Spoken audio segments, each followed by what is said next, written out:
Tell me about your involvement with the Jewish community. This is my pride and joy, besides my kids. When we moved to Dallas, we lived down on Webb's Chapel and Walnut Hill, because the store was on Northwest Highway. And my son was getting into the group with the wrong kids. So I said to Sydney one day, take him up to the JCC and get him involved in AZA. So he did, and he was one of the founders of Burger AZA, which was great. And then when Sydney was retired, he started here at the J. I was still working, so I couldn't come up, but once I retired, I came up and I started exercising, naturally. And then one of the gals that I exercised with said to me after about a year, why don't you run for the senior board? And I said, I don't even know anybody, you know. She says, well, you'd be a good person. So I ran and I lost. And so the next year, Sydney put placards on each one of the tables on Thursday when we have our big vote for Sandy. And I won. So I was on the board for a few years, and then I became president. And that year, the following year, I became a member of the JCC board. I was on the JCC board for 6 years, and the senior board for 4 years, because I changed the constitution of the senior board, because I felt it was time for somebody else. But while I was on the board, even if I wasn't on the board, I was active in all the activities. I volunteered for the bagel run, we used to have a pants sale, you know, in Israeli Independence Day, whatever there was, I volunteered because I enjoy doing it. And I also volunteered to become a grandmother for the preschool, which I still am. And I don't know, I just, I like being here. And then when Sydney passed away, this was a haven, and I think that's what a lot of the seniors do. They come here, they have the lunch, they meet with folks, you know, and go on to trips and whatever. So, and then, so I retired from both boards. I was given 2 plaques, which are the senior plaque and the Leader of the Year award. When you were serving, was there one thing that really stood out that you guys accomplished that you really are proud of? Yeah, when I was on the JCC board was when the JCC was about to close its doors. And it was a tough time. It really was. And then I went through the reorganization period, and now, thank goodness, we're on solid ground, but those days were tough. They were tough because we didn't know if the staff was going to get paid. Sandy, yes. 1975 you moved to Dallas, but you're still a Pittsburgh Steelers fan. Absolutely. How does that work in this town? It tough, especially if the Cowboys are winning and my Steelers aren't. But since my Steelers win most of the time, there's no problem. It's a little bit easier for you. Yes, but if the Cowboys ever play the Steelers, then I have a problem here, the J. Yeah. None of my friends care because most of them are not devout Cowboy fans. Yeah, if the Cowboys win, it's good. Yeah, I mean, they're fair weather friends. Yeah, now you also went to the World Series when Pittsburgh beat the Yankees in 1960. Yes. Tell me about that. It was great. I was out, I took my mother because my husband couldn't go. And we had the seats up in the right field. If you've ever been to Forbes Field, it's great. But anyway, we were in the right field, and we looked down, we saw Roberto Clemente. And it was a sad day because we got clobbered. But the next day is when Mazeroski hit the home run, so I didn't care. So you were at Game 6? Yeah, we were at Game 6. No. So they almost would have won it when you were there. I know, but it wasn't to be. But that's okay, I went. I had the scorecard, and I guess during the time I moved and married and whatever, it's gone. I know. And also, I have to tell you, after we got married, we took our kids to the baseball game. It was still at Forbes Field. Right. And that's when Gibson threw a no-hitter. Oh, from St. Louis. From St. Louis, Yeah. yes. And my kids were bored because there were no hits and everything. But towards about the 6th inning, everybody in the stands were rooting for him to throw a no-hitter. Sure. It was very unusual, but Yeah. anyway. How was that when he threw the no-hitter? It was great. The Pittsburgh fans were happy for him? Yes, they really were. Pittsburgh fans are terrific. And if you look all over the United States, you'll find Pittsburgh fans rooting for the Pirates and the Steelers. And the hockey team, too. What year was that when Bob Gibson threw that no-hitter in Pittsburgh? Oh, gosh, it had to be early 60s. Well, let's go back. Okay. 1933, Butler, Pennsylvania. Yes, Long time ago. yes. Happy birthday today. Thank you. Tell me about what life was like when you were just a little girl. Actually, in Butler, it was really great. Of course, that was the time of the Depression. And my folks lived with my grandparents, who I have to tell you were fantastic. My bubby baked her own challahs, made her own noodles, made her own gefilte fish. She was really a ball of bust. And my grandfather, my Zeta, laid tefillin every day. And since my mother was the oldest of her sisters, I was the oldest grandchild. And I was the favorite, of course. And it was nice. We lived in a little town, Butler, Pennsylvania. Which is near where? It's about 30 miles out of Pittsburgh, Okay. going that away. And it was nice. And then as I grew up, I would come back for the summers because there were a lot of kids on the street, and we would all play. And across from my grandparents' house was this vacant lot, and we would play war games and all kinds of things. And there was a little stream that we would go in. I mean, it was a little town, and it was great. What did your grandfather do for a living? He had a farm. Yeah, okay. And he sadly, well, he had a bleeding ulcer, and that's what he died from.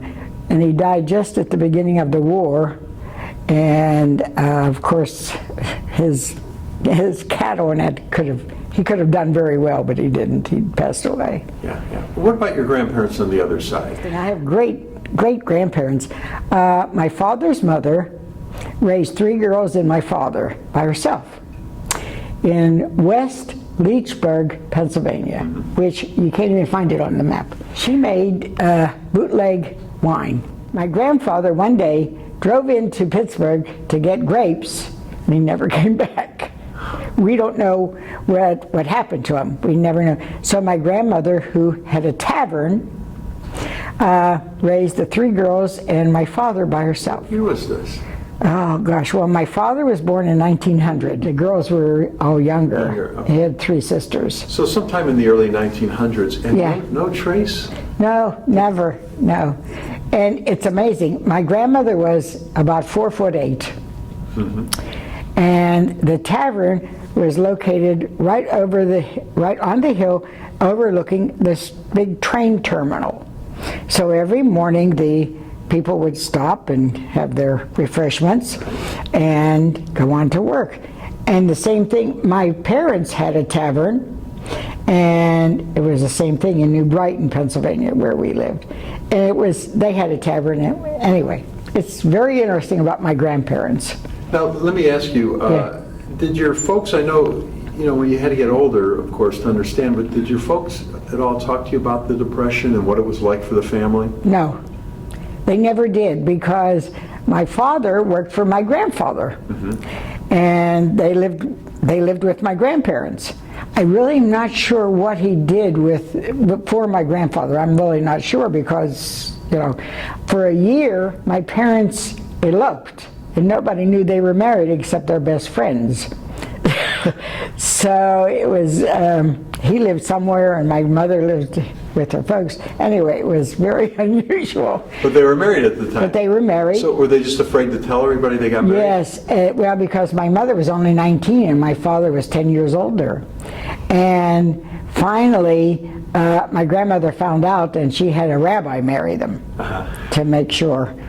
So, but it was, and then after they got married, then they moved to New Brighton, Pennsylvania, where I grew up. Did your folks have that restaurant tavern for a long time then? Yes, they had it. Oh gosh, I went to college when they had to sell it because the doctor told my father either sell it or die. Right. Because of the heart, because they opened it up at 7 o'clock in the morning and it went till 2 o'clock in the evening. Yeah. Because Pennsylvania has blue laws. Yeah. And where'd you go to high school? New Brighton High School. What was high school life like? It was okay. Thinking back, I probably could have done more, but I enjoyed it. I went to the games and was active in basketball and girls basketball, which at that time was different. The defense was here and the offense was here. It was divided by half a court. Oh, wow. Yeah, it was very different, girls basketball at that time. Before you went to high school, World War II came out. Yes. When you were a small child. Yes. What was that like for the family? It was, I remember taking my little red wagon with my brother and taking newspapers to school. And also, I remember the stamps. We were on stamps. Everybody had stamps for your food, gas, ration stamps. Rationing stamps. And my father was a member of the Liquor Control Board, and he could have made a lot of money, but he didn't. He says he's not going to do that because people would say, Joe, why don't you buy a couple cases of liquor and store it in your basement? And my father wouldn't do that. He was a very honest man. Mm-hmm. And but it was very unusual. I remember home from school, we walked. Nobody rode. Nobody's parents drove you to school. You walked. And I remember I stopped at the little grocery store on my way home for lunch meat and that. And so I got my little bit of lunch meat and whatever. And, we didn't drive our car. I mean, on Sunday, we would drive to either one of my grandparents. I mean, that was it. You didn't drive your car anywhere because you couldn't get the gas. When did you get your first car? After I got married.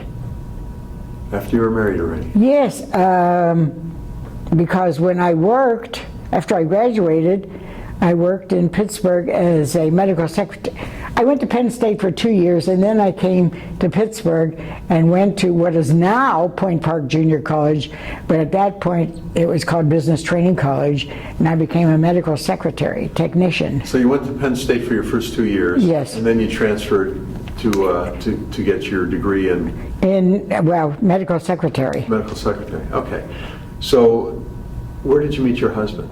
My friend Rose and I drove up to New England States in the summertime and did all the things, the Shakespeare Festival and all those things. And then we went to New York for a day. Now you're out of school already working. Yes, I'm working. Okay. And so we came home, and that Saturday we went out to the swimming pool where all the young Jewish people would go. Right.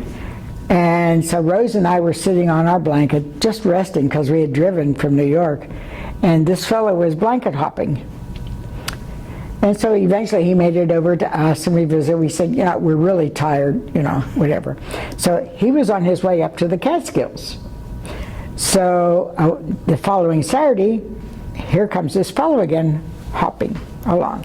And this time, so we visited and everything, and he asked us out. And on Saturday, if you didn't have a date, you don't accept Saturday afternoon. Right. But I had a date, so it was no big. I said, if you want a date, call me. So Monday he called me. 3 months later, we were engaged, and 3 months after that, we were married. So we actually met at the swimming pool. Now, given your folks' background of getting married and not telling anybody, they had to be very pleased that you were announcing this. Well, actually, they didn't know Sidney until we were engaged. I lived with his family in Pittsburgh. I lived up on the 3rd floor, and I paid $15 a week, room and board. Where were you working at the time? I was working for 3 doctors on Forbes Street in Pittsburgh, and then I worked for 1 doctor, because 3 doctors will kill you.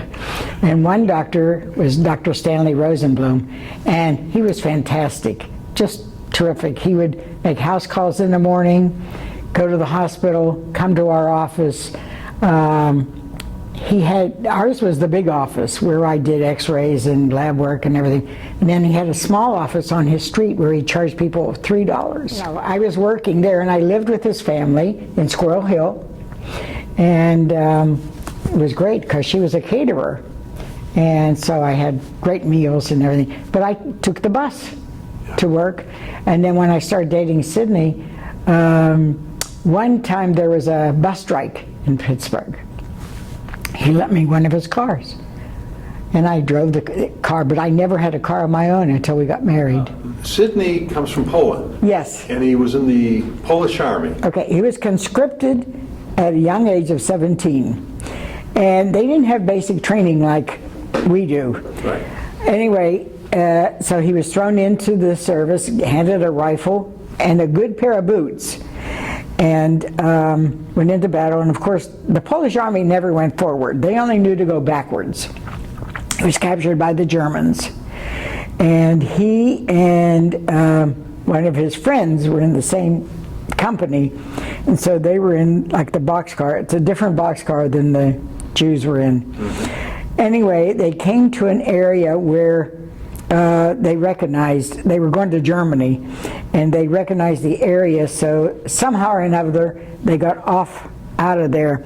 They had machine guns on every other car, but they rolled into a ditch and they were okay. And he went back to his hometown of Novosanj, and he was there for a few months because he had blonde hair, blue eyes, and his name was Kuntz. So he could travel around a little bit, but eventually the neighbors started talking. So he and his friend decided to go down to get out of there. One of his brothers here in the United States had papers for him in Switzerland, but he couldn't go to Switzerland, so he had to go to Gibraltar. So they went night and day. During the day they slept or hid, and then they went during the day. At night they traveled, and when they got to Budapest, there was a family that knew them, and so what they did, they were put into like a camp, but it was like not a prisoner of war camp, but a relocation or whatever camp, and they got them out of there and got them papers to go on the train to go to Gibraltar. So they got to Gibraltar eventually, and the last American ship was leaving. And so they were able to get on the ship, and he hid down in the bottom where the coal furnaces and everything were. Captain said, once you're on an American ship, they can't do anything about it. Anyway, so he gets to New York where he has a sister, and he gets a job of some sort, and he goes to night school to learn English. So he stayed there until he knew his English. Then he moved to Weirton, West Virginia, where he had the brother. And he worked in his brother's grocery store as a meat cutter. And once he was able to really communicate, he joined the Army, the American Army. But they kept him here in the States because he had been a prisoner of war and they wouldn't send him back. So and naturally he became a citizen of the United States. But he only was in the Army for about a year or so, because then the war was over for him.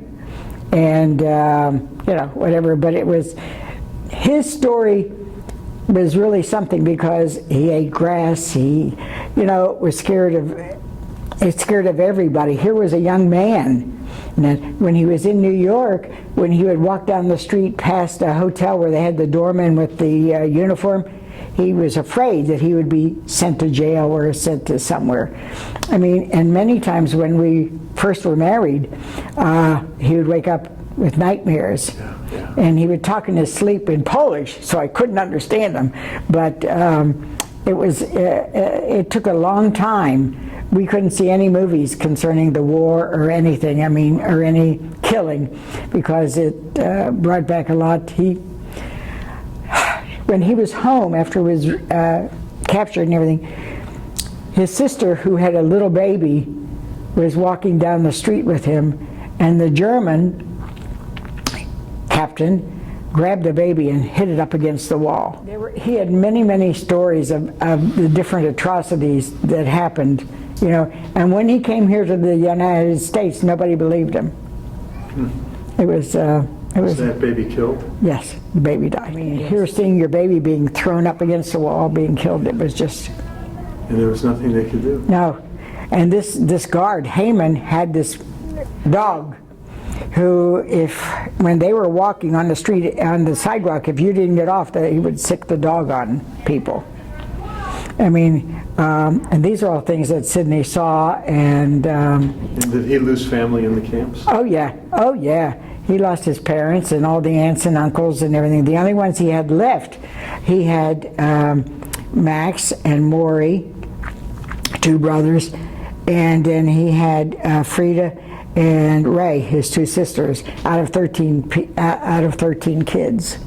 And they were all here in the United States, so that's why they were okay, but everybody else in the family was gone. I say your side for all of them, because there's nobody else. And he kept saying, why was I? You know, and I said, well, God had a reason for you. Maybe it was to meet me and have 3 kids, and maybe our grandchildren will do something fantastic. You don't know why. There was a reason why you, of all people, were saved. You know, it's just one of those things. You got to believe. And when did you guys get married? January 26, 1958. And then what did Sidney do? He was a kosher butcher in Steubenville, Ohio. He had his own store.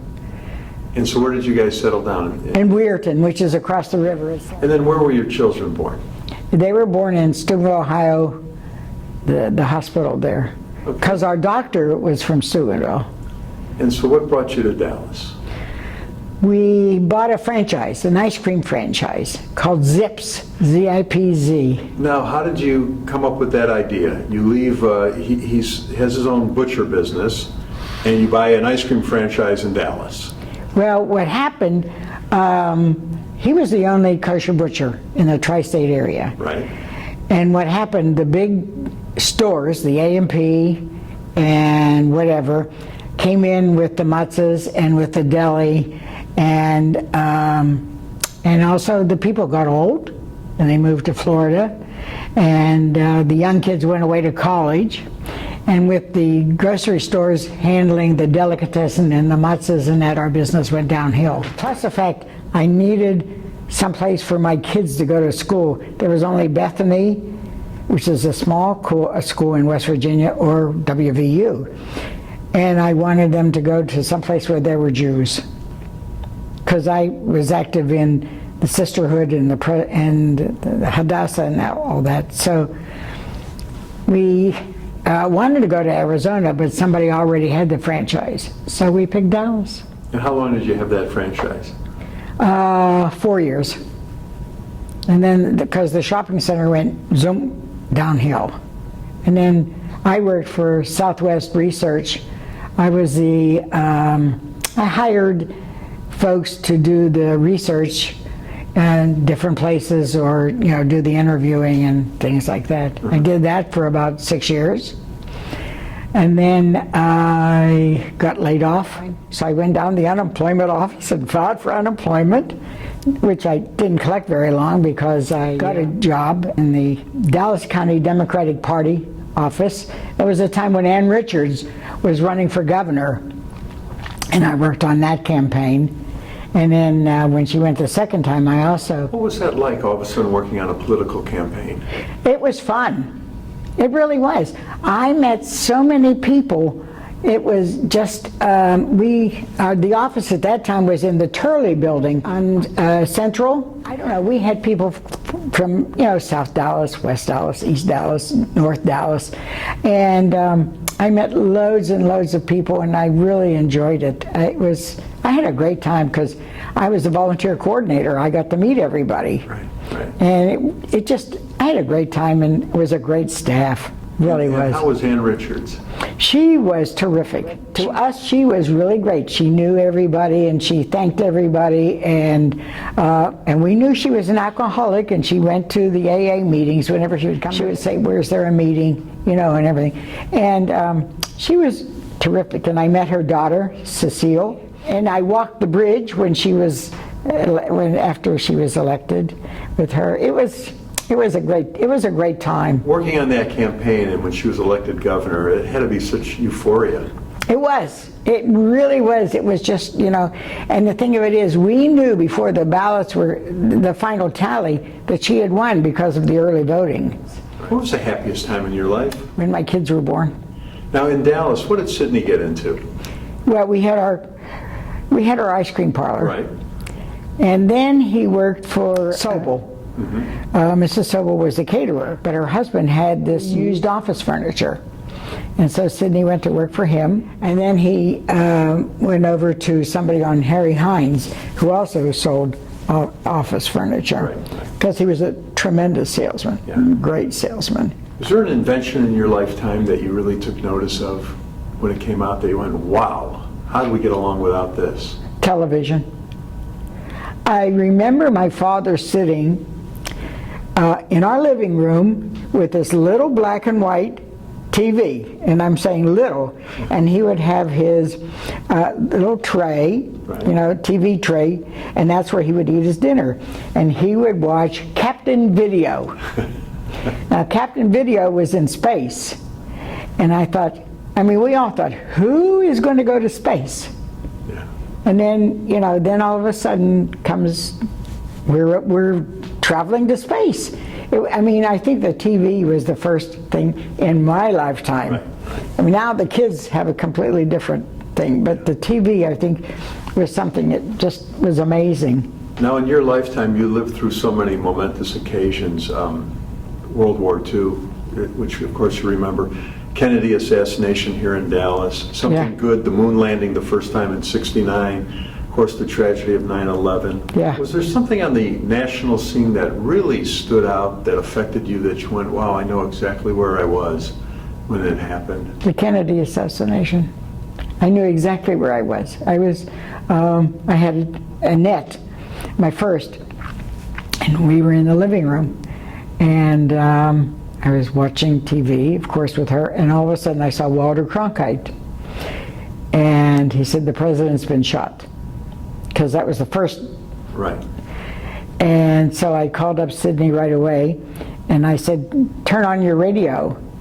The president's been shot. And for the next few days, and then the funeral, I don't know, that just is burned in my image. Yeah. And I really did not like Dallas, Texas. I can assure you that it was not a pleasant thought about Dallas. I mean, the people, of course, weren't responsible, but it was the stigma of the assassination. Yeah, yeah. And then you came to Dallas about 9 years later. I know. Everything's changed. Yes. Oh, yes. No, and it's lovely. I love here. I have many, many, many friends, and of course they're all from Brooklyn or other parts of New York. But anyway. Now you have you and Sidney had 2 girls and a boy. Are they down here? My son is here. Okay. With 2 little ones, 10 and 6. Okay. My one daughter is in Atlanta. Okay. She has 2, one each, and they're both in college. Okay. As a matter of fact, my grandson goes to the University of Texas, because all 3 of my kids went to the University of Texas. And my other daughter lives in Spokane, Washington. She has 2 girls and a boy.